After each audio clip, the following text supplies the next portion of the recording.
Welcome, my friends, to the Quay Radio Hour, your home for free and critical thinking, and I'm your host, Mike Williams. Tonight, my very special guest is Kim Kamala Ekman. Kim is an editor, a mother of three, and a yoga teacher. She is also the partner of Ole Dammegard.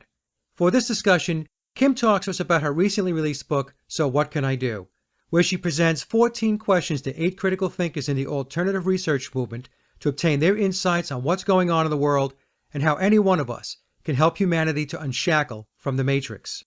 For the book, Kim interviewed Ken O'Keefe, Zen Gardner, Kerry Cassidy, Kevin Barrett, David Icke, Cynthia McKinney, Sofia Smallstorm, and Ole Dammegard. And to kick the show off, I asked Kim about her journey of life and how she came about putting her book together. And here is what she had to say. I got started in this kind of field, I guess, about 19 years ago when I was feeling very lonely and not believing what we are being served in the news and the newspapers and so on, through David Icke's book, Robots Rebellions. So I read that and I thought, finally somebody's putting something real and true into a book form.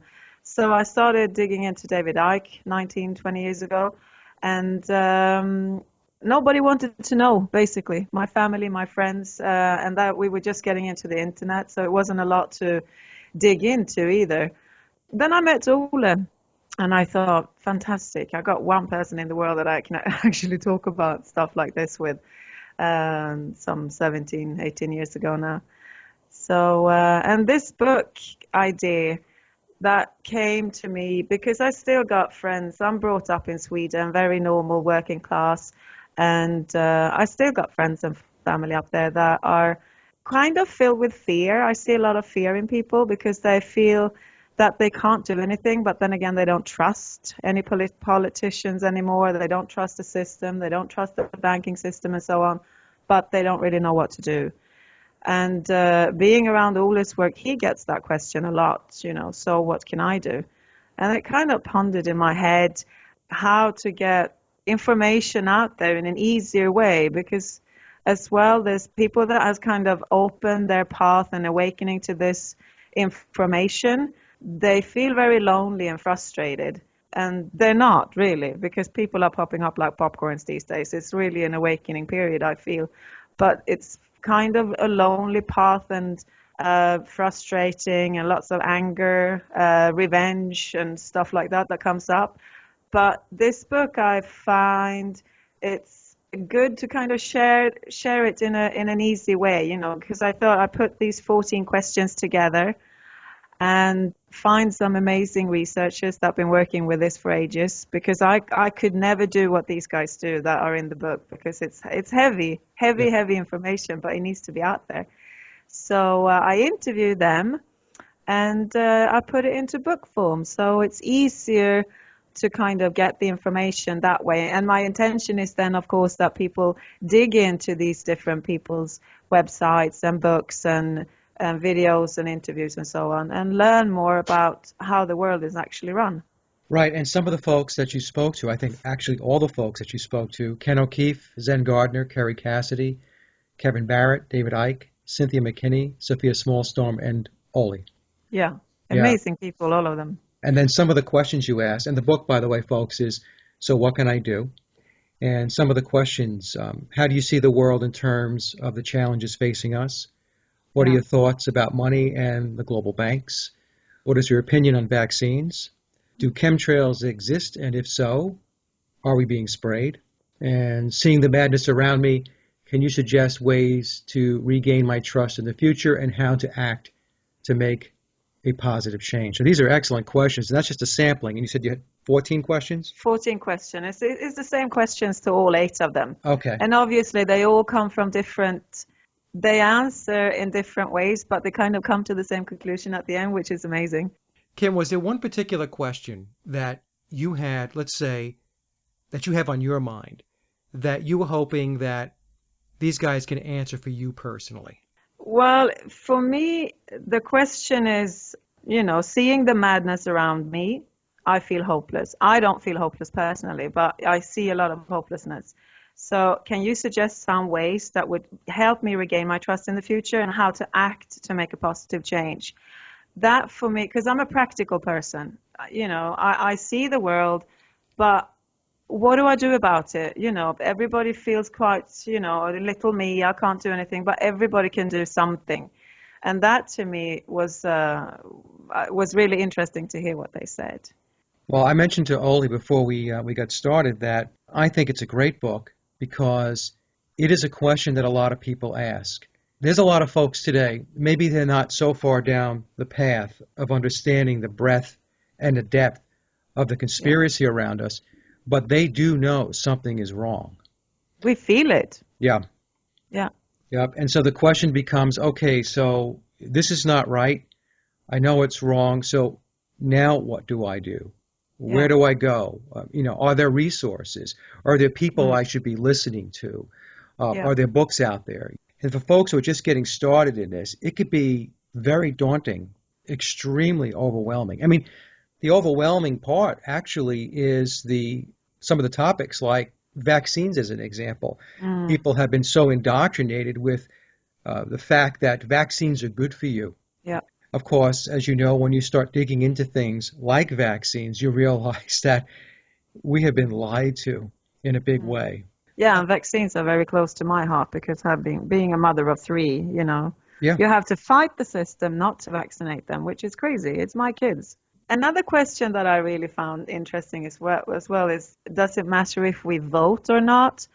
Because we're very, if we don't vote, then we don't care, and then we're not involved, and then we haven't got a right to say anything. That was interesting to hear what everybody said as well. So it's, it's a book that I find, even though if you've been on this path of digging for information that is true and not believing CNN and BBC and so on, that are just a fear machine, I think. I mean, turn off that black box that we call the TV, because that doesn't do any good at all. But just voting as well is really is interesting to hear. And this, I think, this book will really help people to, okay, I don't need to vote and I can still do other things, because nobody trusts politicians any longer. I mean, we see that daily. I used to be one of those people that would say you have to go out and vote because if you don't vote, things are not going to change. Right. And as I got myself further down the road of the research, I realized that voting is not going to change anything because you are, quote unquote, electing who they selected. That's right. And there's a reason why they selected these folks. I mean, I think it's good maybe voting on Sten is talking about it in the book, that on a local level, if you start your community and then and it's transparent, and that's the way it should be. But on a governmental level or the Obama level, not so much. No. No, not at all. And in fact, there's an argument to be made that the reason why they push voting is in order to be able to present a consensus that people believe in the system. Yeah. Right. So if you show up and you go into the voting booth and you push the lever, you're participating in this process. When in fact, what would really concern them is if people just did not vote. That would be amazing. Because then the entire scam would be exposed. And so that's why, in my view, they work so hard to make sure that they try to get the vote out. Yeah. But even in the United States, the number of people that are voting, that number keeps diminishing and declining. I don't know if you have the same type of trend there in where you guys are. Yeah, it has been for years. Yeah, in Europe. Yeah. Of all the folks that you interviewed, the 8, was there one person in particular that you found to be fascinating or extremely intriguing? Because David Icke was the one that kind of opened the door for me, that I felt it since my teens, that I wasn't interested in anything that had to do with politics or news or TV even. So when I got his book in my lap 19 years ago, and reading and following him, for me to interview him, it's I feel very honored. I mean, I feel honored with all of them, really. I mean, I live with Ole, so that's a bit different. But the others, I'm really grateful that they took the time. But for me, David Icke was, I was nervous, I really was, that he took the time. But because he's done so much for the world, and he still is. Yeah. And he's coming from a spiritual level as well, which I think is really important. I think that's the longest journey that we can make from the head to the heart. And you feel that. You feel that in all the people that are in the book. Absolutely. Because I don't think they would be able to work with this as many hours as they do and dedicate their whole life in this field if they weren't connected with their spirit and their heart. So, yeah, hope that answered your question. No, that did answer my question, because just a little bit of background on myself. I started the radio show, I guess, about 2 years ago. And one of the first people to come on was David Icke. Oh, really? It was amazing. I wrote him, and I took a shot. I figured he's never going to come on. I mean, he doesn't know me from a hole in the wall, you know? And he responded back maybe a day or two later, and he says, yeah, Mike, I'd love to come on. And so that speaks volumes. Yeah. You know, because a lot of times you'll hear that, oh, these folks have egos and this and that and so on. No. But no. I mean, for David Icke to come on my show, Max Egan did the same thing. Yeah. I reached out to Max also, you know, and Max came on the show, and he didn't know anything about me. My show was brand new, and he and David Icke came on, and that's how it got kickstarted. Yeah. You know, so, but let me ask this question. The interviews that you did, were they face-to-face, Skype as an example, in person? Skype. Skype. Yeah, because my idea also was we're going to make it eventually when we got the time, because we got so much on our table, but we will make it into an audiobook as well, because I feel sometimes it's easier for people to listen than actually read these days. People don't read as much as we used to. Yeah. So we will make it into audio, but also obviously presented as it's not, you know, it is over Skype, and it breaks up a little bit, especially in Ken's interview. I think we broke up a couple of times. But yeah, it was audio over Skype, like we do now. Okay, all right. Yeah. So what has been the take, Kim, since you've published the book? Have you been able to speak to anybody who's read the book, any of your friends and family now that maybe are... They're all amazed. They think it's fantastic. It's being, you know, for my friends and family in Sweden, it's being translated now into Swedish and in Czech, and slowly into German as well. So, no, the response has been fantastic. Really, really good, because I think it's easier for people as well to kind of give it to friends and family that have closed door completely and say, okay, if you could just open the door to one of these questions, and then they might, you know, start reading and digging more into these guys' research, because they've been working for so many years and they've been taking so much shit. Yeah. Many of them. I mean, many of them, really. And not just David Icke, but they do have to take a lot of, you know, aggression and stuff from. But well, and it's dangerous. A lot of the work that they do is very dangerous. People don't realize that. Yeah, they think they're no. just researching and writing books and doing videos and doing interviews and so on. As an example, I mentioned to Ole a number of times, I say to him, you know, please be careful, you know, with how you go about doing your work, because it is very dangerous work, because the folks that you're speaking to have dug into areas which nobody is supposed to be looking into. No, they're very courageous and very brave, all of them, for sure. The biggest problem that many people have is that there is no introductory way to get into this. You know, a lot of people, they get into the research by essentially stumbling into it or falling into it, or that's how it happened for me. As an example, I started to get very curious about 9/11. That's how I got into it. And because at one time I believed the official story. Yeah. And little by little, that official story started to get chipped away at. And I also have 3 or 4 of David Icke's books. So, you know, I started reading David's books. That was a start for me. And it kind of snowballed from there. But that approach can be tough and difficult, because when you do get started in this research, I find one of the biggest problems to be that because you're just getting started, you really don't know anything about the sources of the information. No. As an example, I mean, I got started with David Icke, and that was good. David, in my view, does some very solid work. I don't agree with everything that he's presented, but the vast majority of what he has put out there, in my opinion, is rock solid.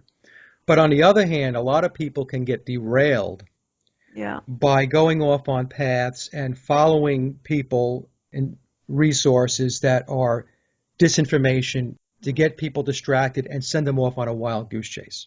Yeah. We still Yeah. have that today. I mean, it's all over the place. We have disinformation and controlled opposition all over the place. So what I like about your book is that the 8 folks that you interviewed are 8 excellent resources. Yeah.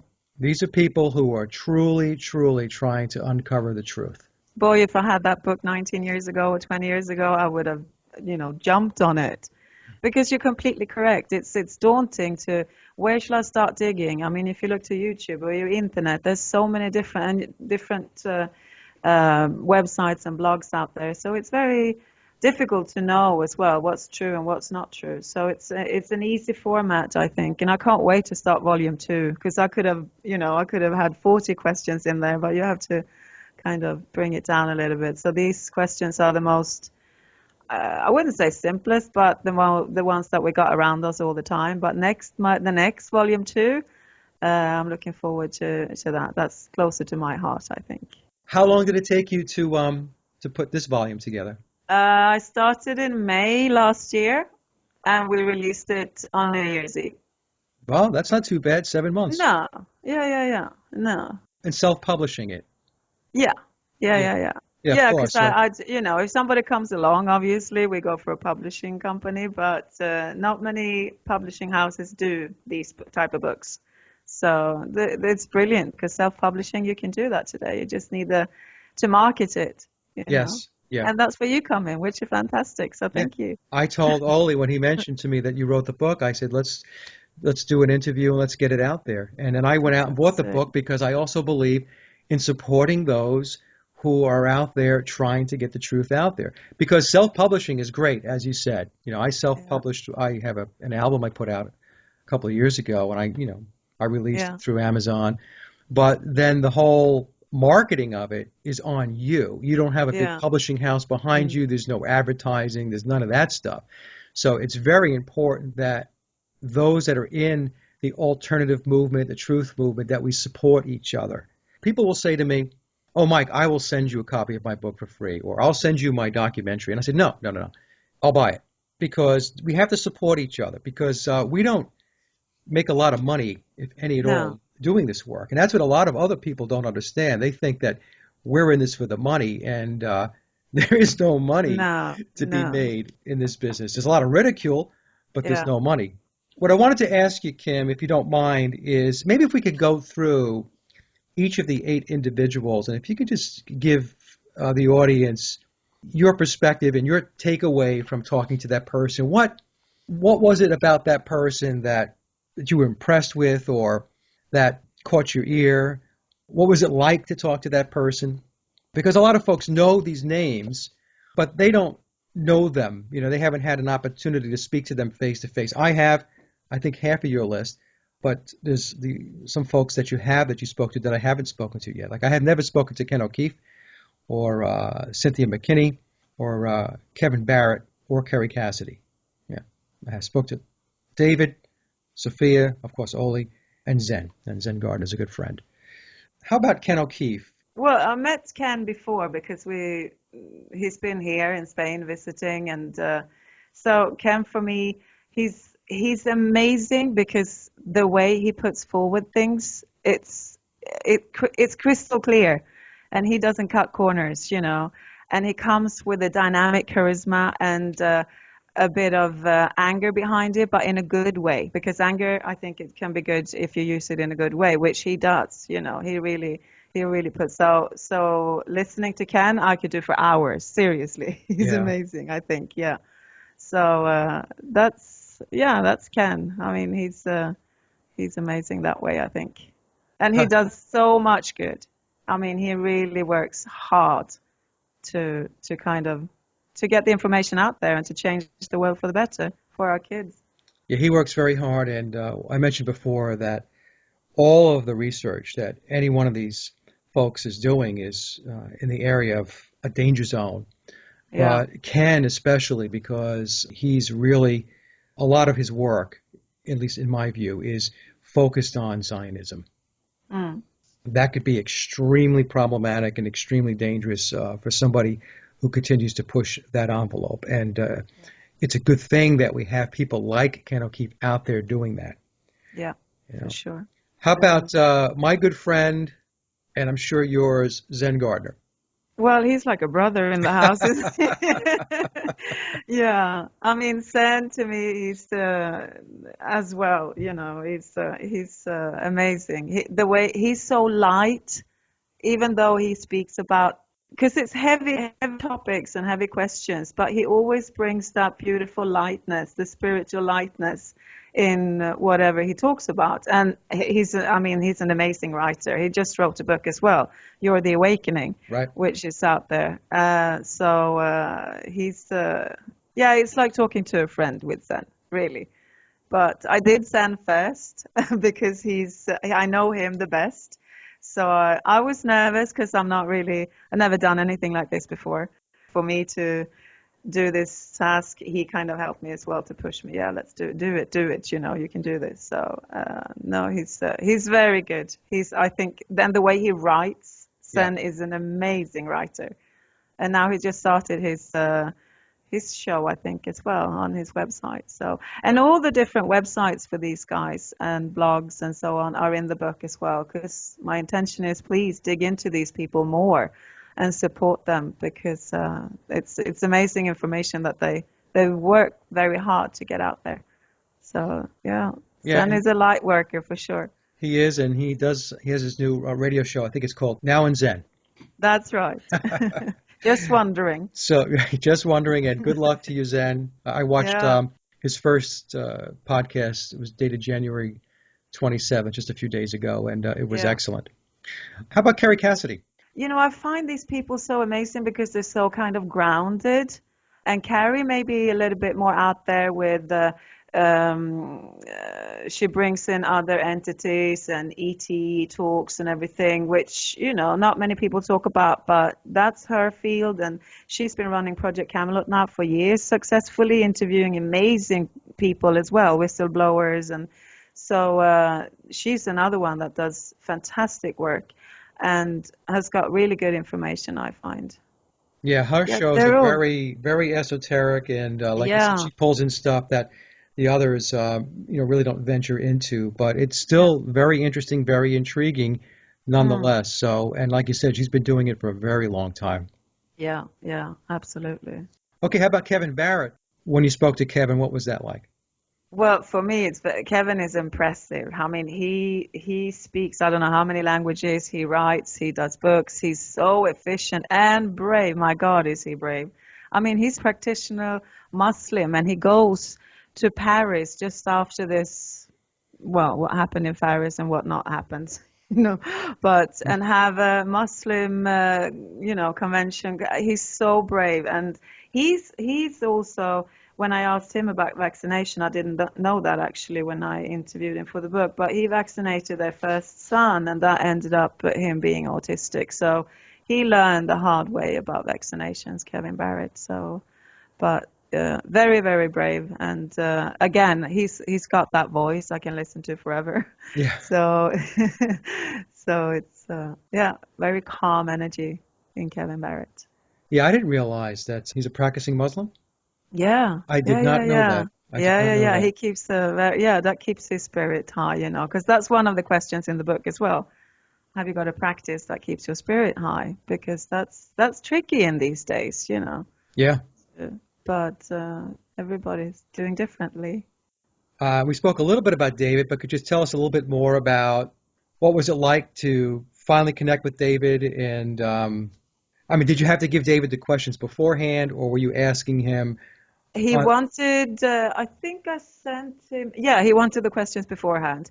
But then when I actually got him on Skype, he didn't have them anymore. So, but David, he talks, which I love. You throw a question out there and he talks for an hour and he goes off track and so on.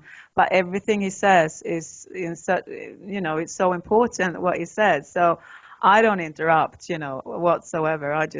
Please just carry on talking, and I put it down in paper later on. So he's a good speaker, and he's got amazing information, and he comes from the right place as well. Yeah. and very straightforward in his way of explaining things. Why we are like we are, and from our childhood we're programmed and so on. So his interview was amazing to do. Cynthia McKinney. Now, I've been trying to get Cynthia on the show. I thought I had her on, I guess maybe about 8 or 9 months ago, but her schedule is very, very busy. It's very busy. So I was up at 5 o'clock in the morning because it's a time difference there as well with the States. Okay. So I think I can't remember where she was, but yeah, very energetic. And I mean, Cynthia is one of these brave women that doesn't stop. She's like a machine. And she comes from a different, if you compare Cynthia to Zen, for example, Cynthia is very political. And if you ask her, doesn't matter if we vote or not, and she says, yes, it does matter, So she's very political that way, but also talks about the States like a killer machine. She's angry as well with how the world is changing and the country she lives in. So very powerful woman.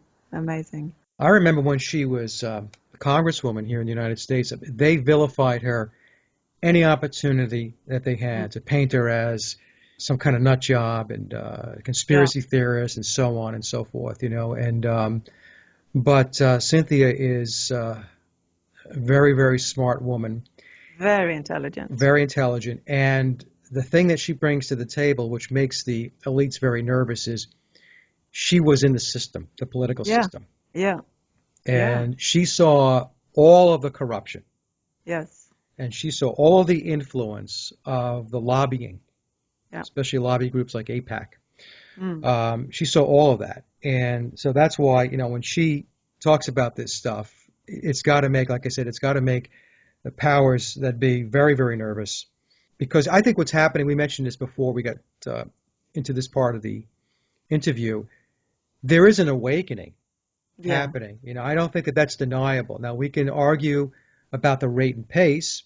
Is it quick enough? But the truth of the matter is that people are waking up. And as I mentioned earlier, even for the folks that just have an inkling that something is wrong, somebody like Cynthia McKinney can really open the door for them, right? And she does. And she does. Yeah, she does. Yeah, because there are folks that are still kind of in that puppet show of the political system, Democrats versus Republicans, left versus right, and so on. And so when she starts to speak, it's easier for them to relate to what she's talking about because she's talking about a system that many of these folks are still very much entrenched in, that they pay attention to. So God bless her. I mean, really, she's, like I said, a very smart lady, and she does great work. Now, Sofia Smallstorm is a very good friend of mine. So what was it like to speak to Sofia? Oh, she is so lovely. I mean, Sofia, you just want to fly over and hug her. That's the feeling I had over Skype with her. And very humble, and also an amazing, intelligent woman that's done so much, especially in the geoengineering and chemtrail field. No.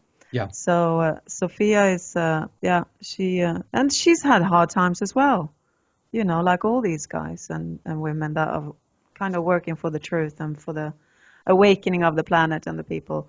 But yeah, really, really amazing woman, Sofia. Yeah, another person who, all of these folks are very, very smart. But Sofia is one of those people that is always thinking. And she's always processing through the different angles. And she has an extraordinary ability to connect the dots on things. Yeah. And to connect dots in an area that most people, it never even dawned on them to look at it from that perspective. And this is something that I've said to her before, when we have our shows or even offline when we connect. So she's very good. She's a very caring person. She has a lot of empathy and you feel it. There's a lot of heart there. A lot of heart, and she gets into a lot of areas. And so good for Sofia. Yeah. Now, last but not least is Ole. And so What's it like to live with Ole? To live with Ole. Well, he's married to his work, isn't he? So yeah, but he's an inspiration as well because he's working really hard and is so dedicated and not fearful at all, which to me, I could never do what he does because I haven't got the. I don't know how I could protect myself energy-wise, to keep going hours and hours and hours. I have to kind of keep a balance in my life, but I still think it's important to get it out there. But he's no, he's fun. What can I say? He's my man. Yeah. Do you ever get a little anxious, Kim, with the work that Ole does? I used to. And when our kids were a bit smaller, we lived on Mallorca when we left Sweden the year 2000.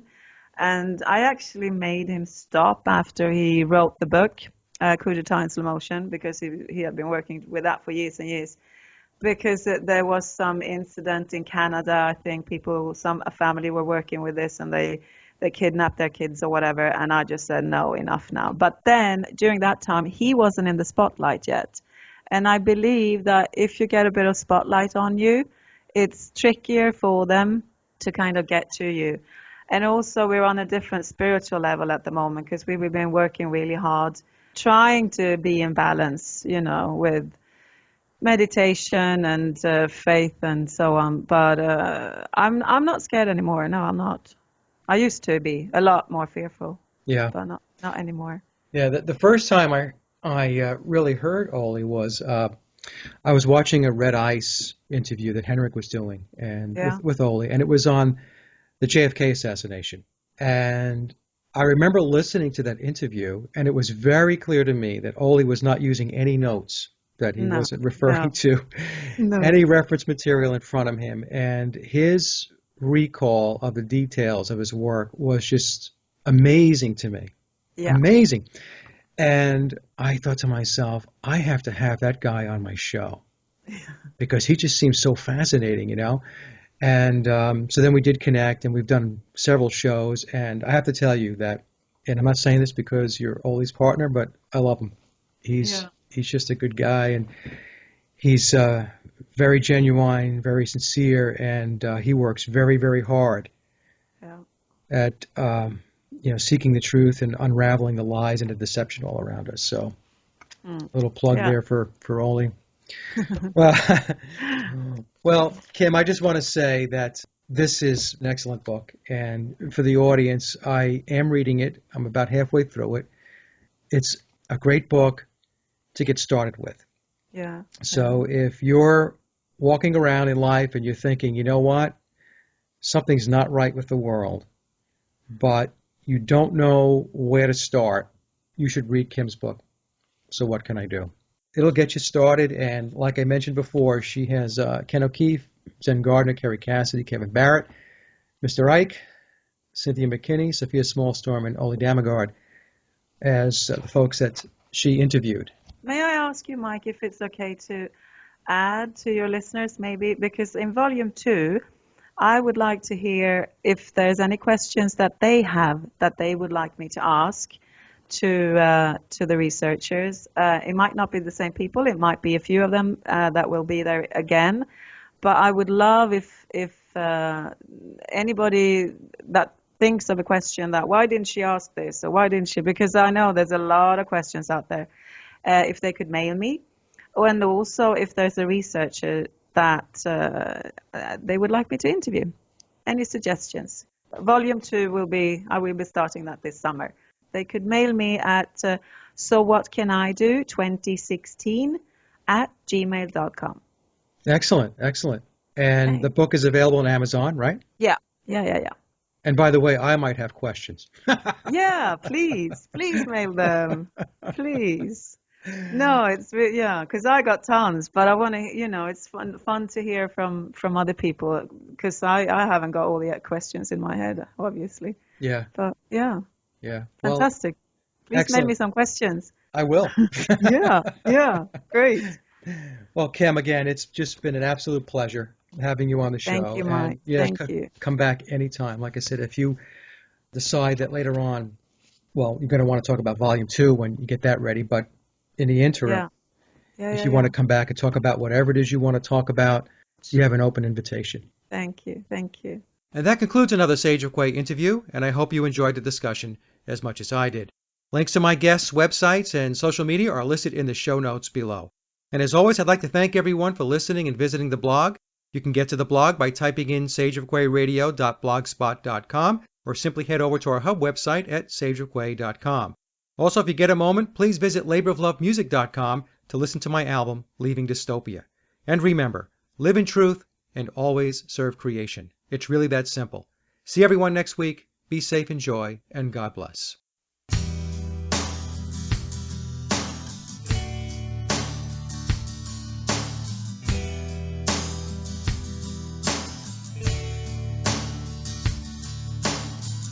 I'm packing my bags, and I'm out of here.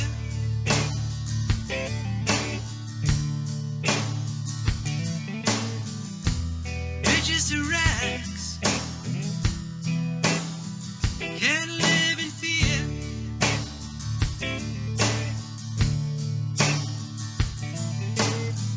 This place is surreal. Nobody cares.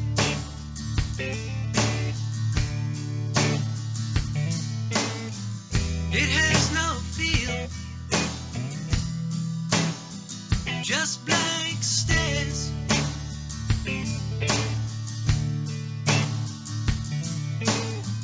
I'm tired of all the hate. I'm tired of all the dysfunction. I'm tired of being tired. I'm leaving dystopia.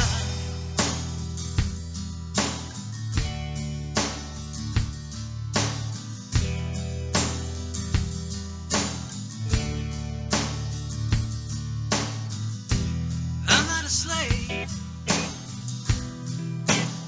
so please go away.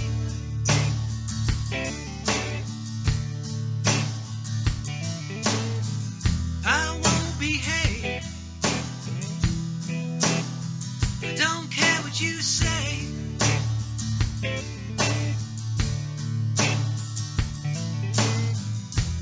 I don't sleepwalk.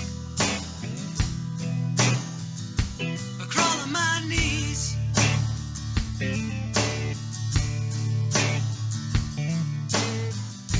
And I don't sheep talk. So you can be pleased.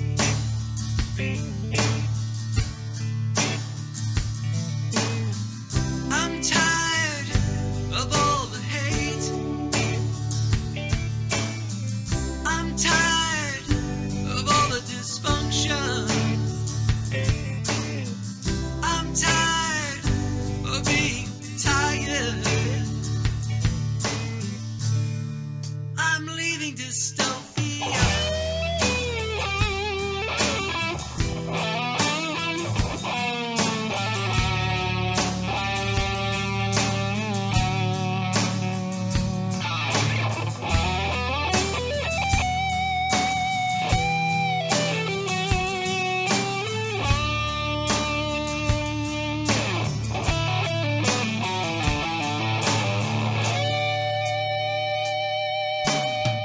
I'm packing my bags, and I'm out of here.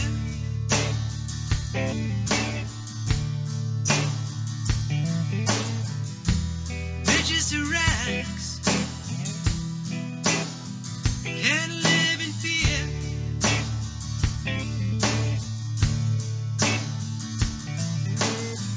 This place is surreal. Nobody cares.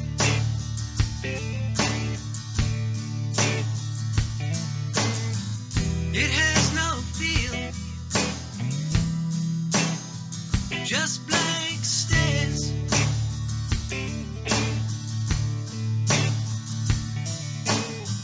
I'm tired of all the hate. I'm tired